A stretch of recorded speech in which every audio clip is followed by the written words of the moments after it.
चाहूंगा कि आप लोग ये जो 2 रोज हैं, ये जो 2 कॉलम्स आप देख रहे हैं, ये 2 कॉलम्स आपके लिए स्पेशली हैं। आप यहाँ पर आ सकते हैं और जो भी नए लोग हैं उनको प्रायोरिटी दे। रेलिवेंट हो गया है और वो रेलिवेंट हो गया है कि निजन तो भाव से मन है बेचैन, क्या करूं, कहाँ जाऊं, दिल्ली या उज्जैन। तो प्रोडक्ट रिटेल करें, कस्टमर क्रिएट करें, ये वाला धंधा सही है कि स्पॉन्सर करें? ये वाला समझ में नहीं आता है। आपका क्या मंतव्य है? पति पत्नी दोनों थोड़ा मिल के बताइए। Thank you sir. और हमको लगता है कि जितना महत्वपूर्ण कस्टमर को क्रिएट करने में उतना ही स्पॉन्सर करना है, क्योंकि कस्टमर से हम बहुत सकते हैं और स्पॉन्सर क्रिएट करके हम लॉन्ग टर्म बिजनेस को क्रिएट कर सकते हैं। और ये बिजनेस के लिए क्वेश्चंस कितना इम्पोर्टेंट है, अगर इसको जान गए तो समझिए बिजनेस जो है जहां तक आप जाना चाहते हो वहां तक पहुंच सकते हैं। भगवत गीता में भगवान श्री कृष्ण कहते हैं कि कर्म ही पूजा है। लेकिन एक बात ध्यान से सुनिएगा, वो अगला लाइन कहते हैं कि अलस मुक्त होकर किए गए कर्म से सफलता के सभी द्वार खुल जाते हैं। और जब हम नए बिजनेस में आए थे तो हमारे अपलाइन सिखाए थे कि इस बिजनेस में 4 बेसिक करना है, लिस्ट, इनवाइट, प्लान। उसमें सबसे इम्पोर्टेंट जो है 3rd है, हम लोग को शो द प्लान करना और शेयर द प्रोडक्ट। अगर ये जैसे ही शुरू करते हैं शो द प्लान और शेयर द प्रोडक्ट, उसमें 2 तरह के लोग निकल कर आते हैं। फर्स्ट, बिजनेस ओनर जो आपके साथ एक बिग ऑर्गेनाइजेशन बिल्ड करेंगे, और सेकंड जो आते हैं कस्टमर जो आपको वॉल्यूम क्रिएट करने में मदद करेंगे। ये दोनों हम लोग के लिए जरूरी है। हमको याद है कि जब शुरू में क्रिकेट स्टार्ट हो रहा था तो बहुत सारे लोग होते थे, सुनील गावस्कर, दिलीप वेंगसरकर, कपिल देव जो 1983 में वर्ल्ड कप जीते। लेकिन सबसे ज्यादा कौन पसंद आता था हमको? कपिल देव। क्यों? क्योंकि ऑलराउंडर थे। इस बिजनेस में भी आपको ऑलराउंडर बनना होगा। आपको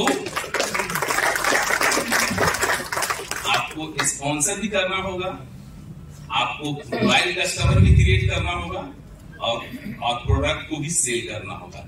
ये तीनों लगातार करते रहेंगे एक बड़ा बिजनेस का निर्माण करेंगे। कहते हैं ना कि अगर आप लगातार धीरे धीरे हर दिन कुछ न कुछ काम करते चले जाते हैं तो सफलता के सभी द्वार खुल जाते हैं। Thank you very much. God bless you sir.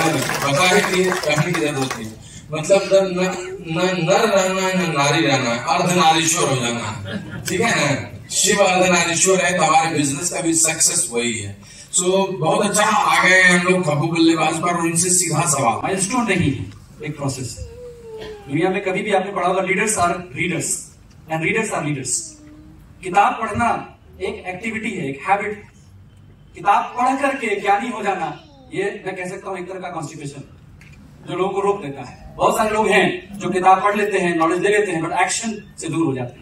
लेकिन किताब पढ़ना अपने आप में एक एक्शन।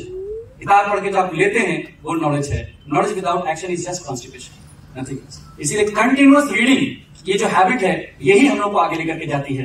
किताब जब हम पढ़ते हैं उस वक्त हमारे अंदर का लीडर हमसे निकल करके बात करता है।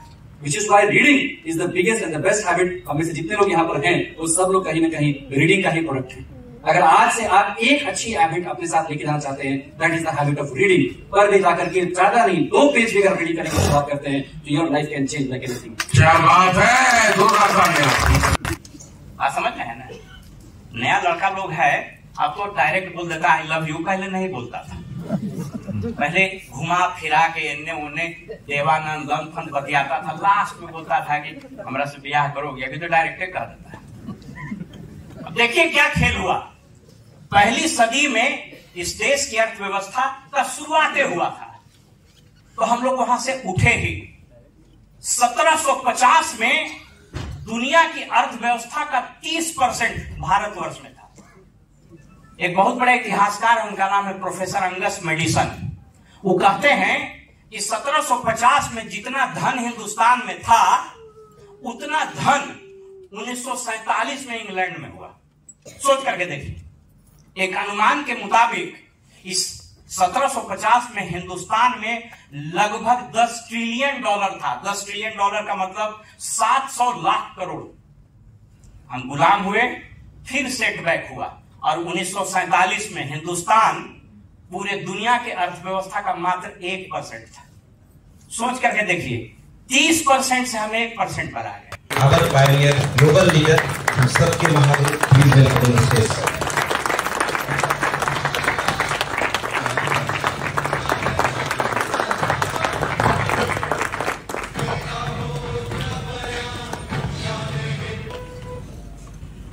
दोस्त, जब पतझड़ का मौसम आता है तो वृक्ष के एक एक पत्ते झड़ने लगते हैं और बाहर की दुनिया को ऐसा लगता है जैसे कि अब तो सब कुछ खत्म हो गया।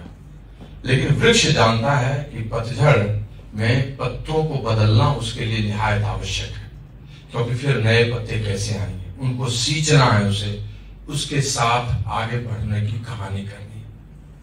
और ये प्रकृति के साथ जीवन का भी नियम है। जिन लोगों ने पतझड़ में बसंत को देख लिया, जीवन में उनका आगे बढ़ना उतना ही संभावित नहीं, सुनिश्चित है। और परिवर्तन को जिसने स्वीकार कर लिया, वहां ईश्वर भी उसको साथ लेकर वहीं पहुंचाते हैं जो उसका डेस्टिनेशन होता है, जो उसकी मंजिल होती है। मैंने इंस्टा में पोस्ट किया है और उसकी पंक्ति सहसा मेरे दिमाग में आई, और वो ये है कि समय बदल चुका है, समय बदल चुका है, तूफान आ चुका है, बदल लो अपना जीवन, सफल तुम हो ही जाओगे, गर कर लोगे तुम परिवर्तन। And that's all which I wanted to share here. आज बहुत अच्छा लगा।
मन में है विश्वास, पूरा है विश्वास, हम होंगे कामयाब एक दिन। We are going to reach both places for all foreign investors out there.